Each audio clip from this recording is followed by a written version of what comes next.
मैं हूं आलिया, आप देख रहे हैं ब्रेकिंग बैरियर्स। आप सबको अपने प्रोग्राम में वेलकम करती हूं। इमरान खान को अगर गिरफ़्तार किया गया तो पूरे मुल्क को जैम कर दिया जाएगा। ये फ़ैसला किया गया है पीटीआई के अंदरूनी इजलास में। इमरान खान इस मुल्क के लिए एक सिक्योरिटी रिस्क है और वो हमारे एटमी प्रोग्राम पर हाथ डालना चाहता है। डिफेंस मिनिस्टर का ये कहना है। सियासी सूरत हाल और पॉलिटिकल क्राइसिस बहुत गंभीर सिचुएशन इख्तियार कर चुका है। अगले 24 घंटों में मुल्क में कुछ भी हो सकता है। गिरफ्तारियां भी शुरू हो सकती हैं, एमरजेंसी भी अनाउंस की जा सकती है। हो सकता है कि हम किसी खुदा न खास्ता ऐसे नाजुक मोड़ पर ना पहुंच जाएं कि जहां पर एक मर्तबा फिर मार्शल का सामना हो। एक दरिया का सामना था, मुनीर मुझको, मैं एक दरिया के पार उतरा तो मैंने देखा। इमरान खान के हवाले से और जो ये सिनेरियो है, इसमें इतनी बहुत सारी नई डेवलपमेंट्स हैं मेरे पास इस वक्त। पहले मैं आपको ये तमाम खबरें बताई देती हूँ, फिर at the end of the program इसका एक एनालिसिस कर लेंगे। इमरान खान के इजलास की अंदरूनी कहानी ये है कि एक तो ये फ़ैसला किया गया कि क्योंकि ये नज़र आ रहा है कि इमरान खान को हो सकता है अरेस्ट कर लिया जाए, तो अगर इमरान खान को गिरफ़्तार किया जाता है तो पूरे मुल्क में प्रोटेस्ट की कॉल दी जाएगी और पीटीआई के सपोर्टर्स निकलेंगे, इमरान खान के मतवाले दीवाने निकलेंगे और वो पूरा मुल्क जैम कर देंगे। पूरे मुल्क को ब्लॉक कर दिया जाएगा। हर सड़क, हर रास्ता, हर गली कूचे में फैल जाएंगे और फिर वो ईंट से ईंट बजा देंगे और कहेंगे कि देखो तुम किस तरह गिरफ्तार करते हो हमारे लीडर को। फिर जो सिनेरियो होगा वो तो आप जान ही सकते हैं। जिस तरह मैंने कहा कि 10 अप्रैल की रात को जो कुछ हुआ था वो उससे 100 गुना ज़्यादा हमें नज़र आएगा। 9 अप्रैल को जब वज़ीर आज़म को गद्दी से उतारा गया था, उससे अगली रात 10 अप्रैल को आपने देखा था क्या हुआ था। उससे आप समझ लीजिए कि 100% ज़्यादा होगा अगर बाकायदा गिरफ्तारी के बाद प्रोटेस्ट की कॉल दी गई। तो एक तरफ तो ये धमकी दे दी गई कि भाई आप हमें गिरफ्तार करके देखिए। दूसरे उसके साथ ही एक और फैसला किया गया, इस इनसाइड स्टोरी जो है उसमें फ़ैसला ये किया गया है कि रेजिग्नेशंस तो दे चुके हैं, लेकिन स्पीकर के पास जाके, अभी तक तो वर्बली कह रहे हैं ना पीटीआई वाले कि हमने रिज़ाइन कर दिया, लेकिन स्पीकर के सामने जाके अगर ये कहना पड़ा और उस पर इंडोर्स करना पड़ा तो वो नहीं जाएंगे। इसकी वजह यह कि इमरान खान को उनके कुछ करीबी लोगों ने बताया है कि तकरीबन 25 मोर मेंबर्स जो हैं वो उनको तकरीबन छोड़ चुके हैं। यानी ये कि अगर वो स्पीकर के सामने पहुंचे तो वो इससे मुकर जाएंगे और वो कहेंगे नहीं, हमने तो रिज़ाइन नहीं करना था, ये तो ज़बरदस्ती कराया गया। तो इसलिए ये फ़ैसला किया गया कि इस स्पीकर के सामने नहीं जाना। दूसरी तरफ पार्लियामेंट में एक रेजोल्यूशन पास की गई है इमरान खान के ख़िलाफ़ और उस रेजोल्यूशन में तमाम पॉलिटिकल पार्टीज़, तमाम पार्लियामेंटेरियंस इस बात पर मुत्तफिक हुए हैं कि इमरान खान जो इस वक्त नैरेटिव बिल्ड कर रहे हैं वो पाकिस्तान के ख़िलाफ़ साजिश कर रहे हैं, लेकिन वो पूरी दुनिया को और पाकिस्तान के नौजवानों को ये बता रहे हैं कि मुल्क के ख़िलाफ़ साजिश मुल्क की फ़ौज कर रही है।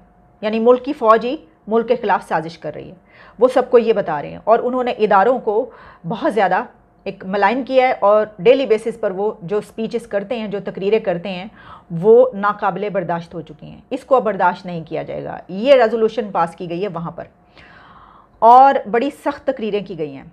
डिफेंस मिनिस्टर ख्वाजा आसिफ ने कहा है कि इमरान खान सिक्योरिटी रिस्क हैं इस मुल्क के लिए और वो हमारे एटमी प्रोग्राम पर हाथ डालना चाहता है। साथ ही उन्होंने कहा कि इस आदमी का दिमागी तवाज़ुन दुरुस्त नहीं है, ये मेंटली अपसेट है। उन्होंने कहा कि ये दिमागी तवाज़ुन खो चुका है और बड़ी जो ईंट होती है, साबित ईंट जो होती है, वो अपने घर पर फेंकता है और टूटी हुई ईंटें दूसरों को मारता है। अब इससे क्या उनकी मुराद है कि वो अपने घर पर ही, उनका मतलब है ये कि कहने का कि अपने मुल्क पर ही वो ईंटें फेंक रहे हैं, वो ईंटें मार रहे हैं अपने मुल्क पर, अपने इदारों पर, अपनी फ़ौज पर, अपनी सिक्योरिटी पर। इसलिए सिक्योरिटी रिस्क बन चुके हैं। अब इसको हमें कोई ऐसे स्टेप्स लेना पड़ेंगे कि इस चीज़ को रोका जा सके। उसी के साथ होम मिनिस्टर राना सनाउल्लाह ने शेख रशीद को ये कहा है और ललकारा है कि तुम खूनी लॉन्ग मार्च वाली स्टेटमेंट वापस लो, वरना मैं तुम्हारे घर लाल हवेली के बाहर आके तुम्हें तुम्हारी लाल हवेली के बाहर बांध दूंगा। अगर तुमने खूनी लॉन्ग मार्च वाली स्टेटमेंट वापस नहीं ली तो तुम्हें तुम्हारी लाल हवेली के बाहर बांध दूंगा मैं। उन्होंने ये कहा है। अब आप ये जो एग्रेशन है स्टेटमेंट्स में, इससे आप अंदाज़ा कर सकते हैं कि पानी सर से ऊपर गुजर चुका है। होम मिनिस्टर ने ये कहा है कि ये जो हरकत अगर कैसी ऐसी हुई लॉन्ग मार्च में और इस इंतशार पैदा करने की कोशिश की गई तो मैं पूरे पंजाब में इनका बंदोबस्त कर दूंगा। जहाँ ये सारा सिनेरियो है वहीं पर पंजाब में एक अलग ही घमसान का रन पड़ चुका है, वहाँ पे एक अलग अपनी कहानी चल रही है। और वहाँ पर वो कहानी क्या है जो मैं आपको पहले भी बता चुकी हूँ कि उमर चीमा जो कि पीटीआई के गवर्नर हैं वो हटने को तैयार नहीं थे और अभी तक मौजूद थे। एक कॉन्स्टिट्यूशन को ना मानकर एक डिटाई से ये किया गया कि अभी तक उमर चीमा गवर्नर के तौर पर रहे थे और प्रेसिडेंट आरिफ अलवी भी मौजूद हैं अपनी सीट पर, हालांकि इन दोनों को अभी नहीं होना चाहिए था। इनको 2-3 मरतबा समरी भेजी गई। अभी एक दिन पहले भी जब प्राइम मिनिस्टर ने 2 टाइम्स समरी भेजी कि गवर्नर पंजाब का अब टाइम ख़त्म हो चुका है, क्योंकि ऑटोमेटिकली अब इतने दिन हो चुके हैं कि अब गवर्नर पंजाब अपनी सीट पर नहीं रह सकते, वो खुद से ही डी-सीट हो गए हैं। तो प्रेसिडेंट आरिफ अलवी ने कहा कि नहीं, मैं नहीं मानता ये बात, क्योंकि वो तो करप्शन नहीं कर रहे, वो तो कोई कॉन्स्टिट्यूशन में जो है वो कोई उसके ख़िलाफ़ तो नहीं जा रहे, और मैं तो कॉन्स्टिट्यूशन की हिफाजत कर रहा हूँ, मैं तो हर काम कॉन्स्टिट्यूशन के मुताबिक कर रहा हूँ, तो मैं बिल्कुल नहीं मंजूर करूँगा आपकी समरी, और वो वहीं पर रहेंगे और मैं भी अपनी सीट पर रहूँगा।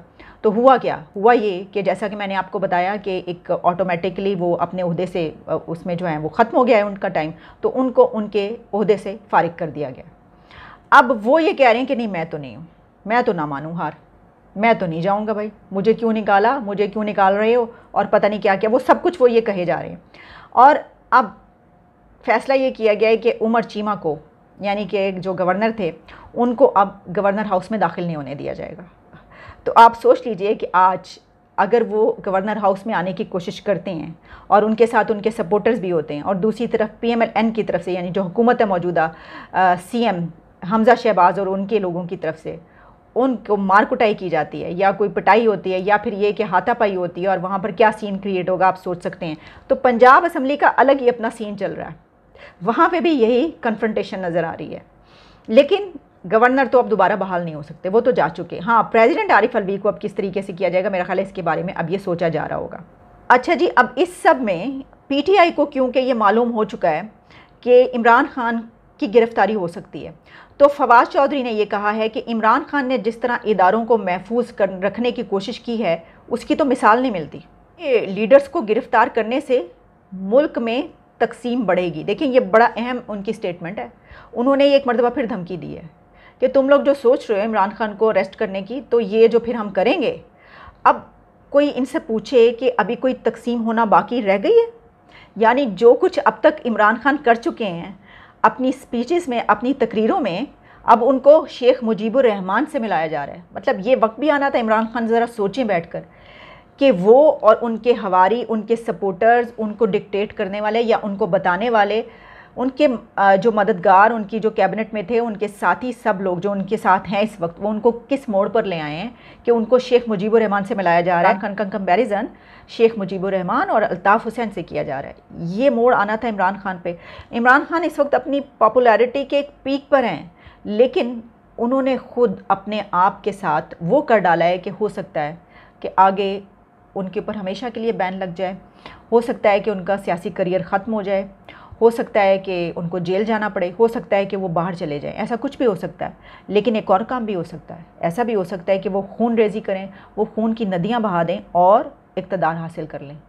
कुछ भी हो सकता है। अब ये तो हम देखेंगे आने वाले दिनों में कि क्या होता है। जैसे मैंने आपको बताया कि अगले जैसे जैसे घंटे आगे बढ़ते हैं, देखें ना, पिछले चंद घंटों की मैं आपको डेवलपमेंट्स बता रही हूँ, तो क्या क्या कुछ हो चुका है उसमें।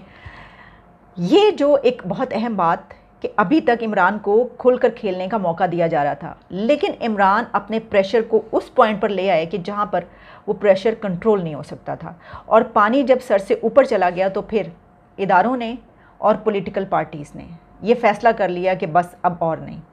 और ये फ़ैसला नज़र आ रहा है, क्योंकि देखिए आप एक ही दिन के अंदर अदालतें, फ़ौज, दीगर इदारे, पार्लियामेंट, पॉलिटिकल पार्टीज़, सब के सब क्या फ़ैसला करते हैं, क्या स्टेटमेंट्स आती हैं कि इमरान खान सिक्योरिटी रिस्क हैं, अब ये बर्दाश्त नहीं किया जाएगा।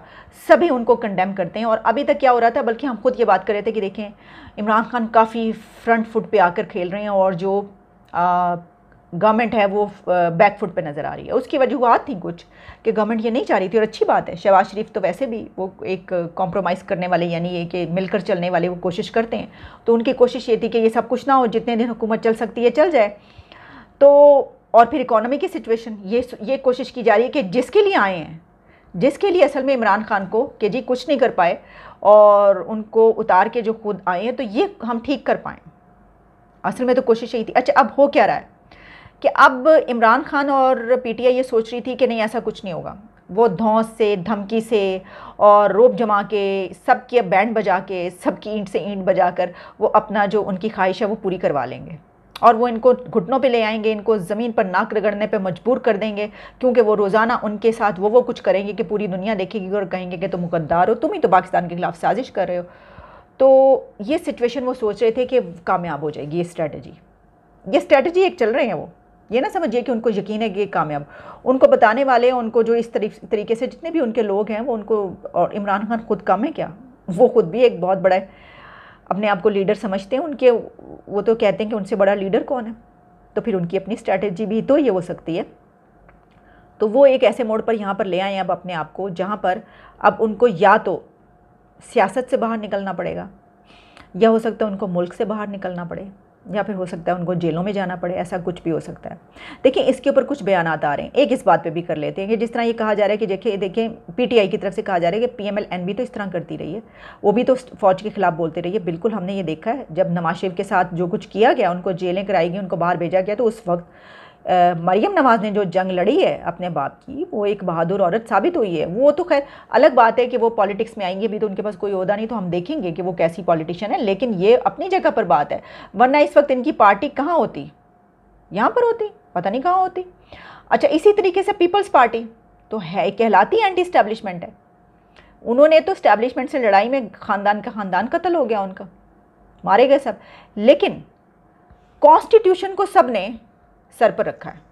ये अलग बात है कि हमले भी हुए हैं, जिस तरह के पीटीवी पे हमले की बात की जाती है, पीटीआई के तो सुप्रीम कोर्ट पे भी हमला हुआ, ये सब बातें होती रही, लेकिन कॉन्स्टिट्यूशन की इस तरीके से धज्जियां नहीं उड़ाई गई, ये सब कुछ नहीं हुआ। यानी किसी एक के खिलाफ है तो ऐसा नहीं है कि अदालतों के भी साथ ही सबके, यानी ये अग्रेसिव कैंपेन आज तक जो हिस्ट्री बन रही है, और हम इस वक्त का हिस्सा हैं, इस वक्त जिंदा है, तो हम देख रहे हैं कि ऐसी सिचुएशन पाकिस्तान में आज तक नहीं आई थी। इमरान खान ने कहा सब पीछे हट जाओ, तुम लोगों को नहीं पता, मैं बताता हूँ एंटी स्टैब्लिशमेंट कैसे हुआ जाता है। मैं तुम लोगों को असल में ये बताऊंगा कि फ़ौज के खिलाफ अगर होना है तो इस तरह हो, ईंट से ईंट बजा दो, सब इदारों को जो है वो दीवार से लगा दो। इमरान खान ने इन सबको ये बताया, तो ये था डिफरेंस है, ये फ़र्क है। इसकी वजह ये कि वो अपोजिशन में भी बैठते रहे, हार पता होता था कि हराया गया, फिर भी वो अपोजिशन में बैठते रहे। जो बेनज़ीर भुट्टो हैं वो कितनी दफ़ा अपोजिशन में बैठी अपनी कुछ थोड़ी सी सीट्स लेकर, और उसके अलावा पीएमएल-एन यानी प्रोसेस का हिस्सा रहे हैं। ये नहीं किया उन्होंने कि नहीं या तो ये करो या फिर पूरे पाकिस्तान को तो हम खून में नहला देंगे, ऐसा नहीं हुआ। ऐसा इन पार्टीज़ ने कभी नहीं कहा कि हम खून में नहला देंगे, लेकिन कुछ उनकी स्टेटमेंट्स को अब फवाद चौधरी और पीटीआई वो बुनियाद बनाकर ये कह रहे हैं कि ये भी तो करते रहे हैं, क्योंकि अब उनके पास यही एक बात है। अब उनकी स्ट्रैटेजी है कि अगर ये हमें ये गद्दार कह रहे हैं तो इससे बचने का ये तरीका है कि ये कहो कि ये भी तो ये कुछ करते रहे थे। तो मैं आपको कुछ ऐसी जो है वो दिखाई देती हूँ। मसलन एक इस वक्त कैप्टन सफदर जो हैं, उनकी एक वीडियो बड़ी वायरल हुई है जिसमें वो कुछ ऐसी फ़ौज के खिलाफ बातें करें, और भी बहुत सारी है, एक आदि मैं आपको दिखाई देती हूँ जो इससे पहले लोग कहा करते थे। लेकिन वही अब के हम देखेंगे कि खान साहब जो हैं वो एक बड़ा अच्छा फ़ैसला ये कर सकते थे, और अपना ये कुछ भी ना होता वो एक मरतबा फिर इलेक्शन लड़ते और कुछ ज़्यादा ये कम सीट्स लेकर आते, अभी अपोजिशन में बैठ जाते। लेकिन उन्होंने जो रोड इख्तियार किया है वो रास्ता कहीं और निकल रहा है। इजाज़त दीजिए, दोबारा मुलाकात होती है।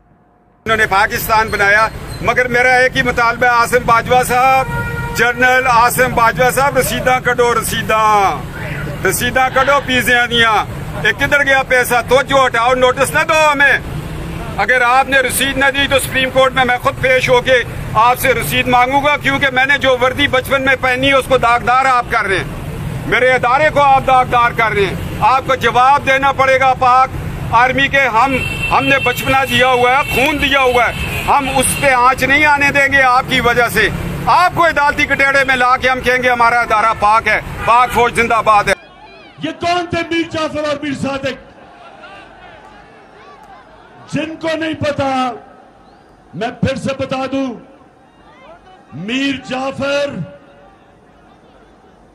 जो मुसलमानों का, मुगलों का गवर्नर सिराजुद्दौला था, उसका सिपह सलार था, कमांडर इन चीफ था, उसने अंग्रेजों के साथ मिलके गद्दारी की सिराजुद्दौला से, मुसलमानों से।